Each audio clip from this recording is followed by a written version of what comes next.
72 and 108। 72 का LCM ले लेंगे, 2 3 जा 6, 2 6 जा 12, 2 1 जा 2, 2 8 जा 16, 2 9 जा 18, 3 3 जा 9, 3 1 जा 3। 108 का 2 5 जा 10, 2 4 जा 8, 2 2 जा 4, 2 7 जा 14, 3 9 जा 27, 3 3 जा 9, 3 1 जा 3। ये हो गया। अब यहाँ पर आपको लिखना है 72 is equal to 2 3 time, 3 2 time, और 108 का क्या होगा यहाँ पे 2 2 time, 3 3 time.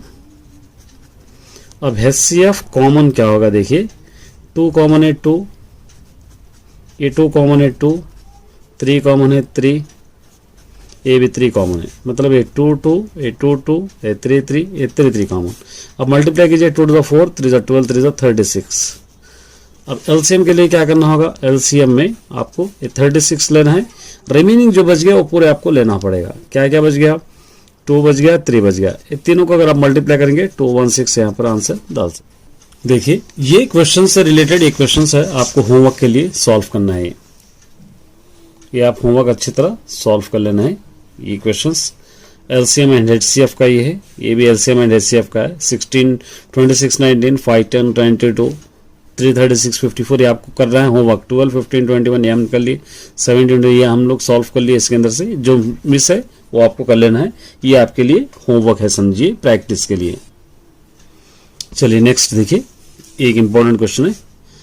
Check whether 6 power of n can end with the digit 0 for any natural number n। n क्या होगा, 6 power of n यहां पर दे रखा है क्वेश्चन नंबर 3।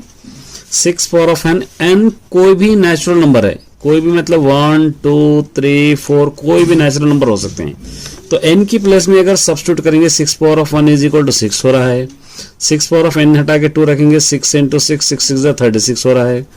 6 power of 3 ले लेंगे, 6 into 6 into 6 मल्टीप्लाई करेंगे 216 हो रहा है।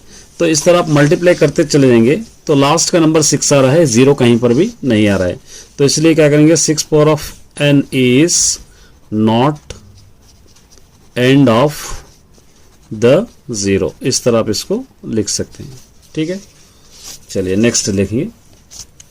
ये देखिए, explain y 7 into 11 into 13 plus 13 and 7 into 6 into 5 into 4 into 3 into 2 into 1 plus 5 और कॉम्पोजिट नंबर। ये कॉम्पोजिट नंबर क्यों हो रहे हैं आपको प्रूफ करना है।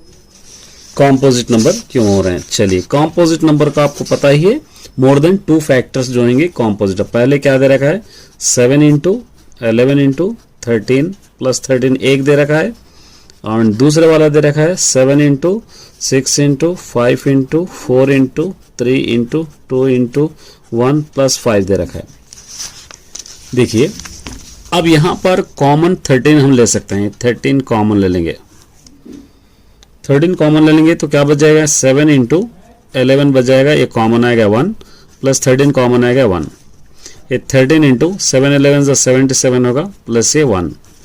13 इंटू ये दोनों को ऐड कीजिए 78।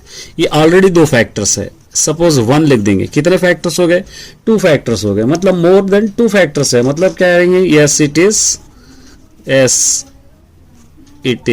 इज कॉम्पोजिट नंबर, इस तरह आप इसको लिख सकते हैं। ठीक है, यहां पर भी देखिए दोनों में जो सेम है कॉमन ले लेंगे, 5 सेम है, 5 कॉमन, 5 इंटू क्या बच गया, 7 इंटू 6 इंटू 4 इंटू 3 इंटू और 1 इंटू, समझिए, प्लस ये 5 कॉमन आएगा 1। 5 इंटू ये पूरों को मल्टीप्लाई कीजिए, ये पूरों को अगर मल्टीप्लाई करेंगे तो क्या होगा, 7 6 4 3 को मल्टीप्लाई करेंगे तो 1 0 0 क्या होगा, यहाँ पर 8 होगा, प्लस यहाँ पे क्या है 1। 5 इंटू ये दोनों को ऐड कीजिए 1 0 0 9। देखिए 5 इंटू 1 0 ऑलरेडी 2 फैक्टर्स है, अगर 1 डाल दूंगा तो 3 फैक्टर्स होंगे। तो यस ये भी क्या होगा, composite number, it is also composite number. ये होगा, चैप्टर्स में जाएंगे। चलिए 1.3 देखिए, right the following rational number, rational number दिए गए हैं और इज देयर डिसिबल फॉर्म में terminating and non terminating. Terminating है या नॉन टर्मिनेटिंग है। अगर नॉन टर्मिनेटिंग है तो रिपीटिंग है, आपको पहचानना है। ठीक है, तो यहां पर हम लेंगे first question.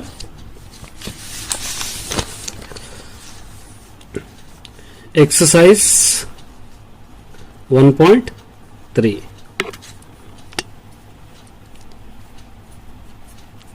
Exercise 1.3 question number 1 का फर्स्ट बिट गिवन है 3/8। टर्मिनेटिंग या नॉन टर्मिनेटिंग को पहचान करने के लिए आपको क्या करना पड़ेगा, डिवाइड करना पड़ेगा। 3 को 8 से डिवाइड करेंगे। ये स्मॉलेस्ट है, ये ग्रेटेस्ट है, तो इसलिए इसको हम इसी से डिवाइड नहीं कर सकते। तो इसलिए यहां पर आपको 0 लगा के यहां पर 0 ना होना, 0 जैसे लगाते पॉइंट लगाना होगा आपको।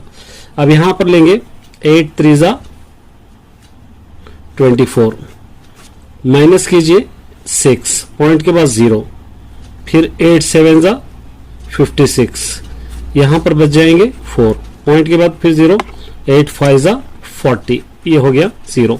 ये कंप्लीटली डिवाइड हो रहा है, इसलिए इसको आपको क्या लिख सकते हैं, टर्मिनेटिंग डेसिमल आप लिख सकते हैं, टर्मिनेटिंग डेसिमल। ठीक है, इस तरह आप कर सकते हैं। अब हम लेंगे सेकेंड बिट लेंगे।